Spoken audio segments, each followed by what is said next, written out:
আমার চ্যানেলে সবাইকে স্বাগত। আজ আমি তোমাদের দেখাবো ডিমের কষা, কম মশলা দিয়ে ডিমের কষানো, সেটা দেখাবো। এটা লুচি, পরোটা, ভাতের সব কিছুর সাথে খুব ভালো লাগে। আমার আজকের ভিডিওটা যদি ভালো লাগে তাহলে চ্যানেলটা সাবস্ক্রাইব করে দিও আর পাশে থেকো।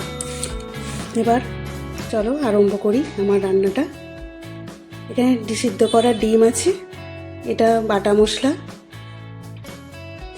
টমেটো একটা কুচোনো, আর এখানে দুই থেকে তিনটে পেঁয়াজ কুচোনো, আর সিদ্ধ করা আলু পিস পিস করে নিয়েছি আলুটা। এবার লবণ হলুদ মাখিয়ে নিলাম ডিমটাই। এবার এক এক করে ছেড়ে হালকা করে ভেজে নেব, বেশি করে ভাজবো না, তাহলে ডিমের গুণাগুণ চলে যাবে। এক এক করে ভেজে সবগুলো তুলে নিচ্ছি।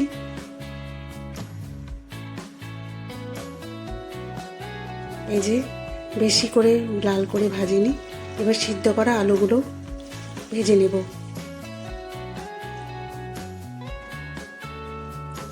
একটু লাল করে তুলে নিলাম।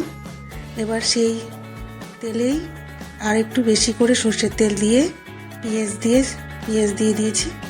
এবার লবণ দিয়ে সেগুলো ভেজে নেব লাল করে পেঁয়াজটা। এবার কুচানো টমেটোটা দিয়ে দিলাম।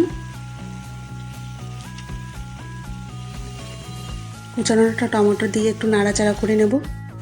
তারপর টমেটোটা ভাজা হয়ে গেলে এবার এখানে আমি আদা, পেঁয়াজ বাটা, রসুন 3-4 রোয়া আর কাঁচা লঙ্কা, কোনো শুকনো লঙ্কা ব্যবহার করিনি আমি, করেও না, বেটেও দিইনি। এটা পুরো হালকাভাবে রান্না। মশলা ধোয়া জলটা দিয়ে দিলাম। এখানে জিরে গুঁড়ো, ধনে গুঁড়ো এক এক করে সব দিয়ে দেব, লবণ,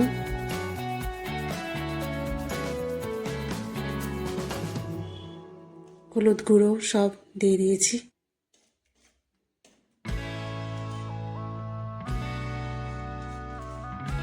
আর অল্প সামান্য চিনি দিয়ে দিয়েছিলাম, এটা দেখা হয়নি।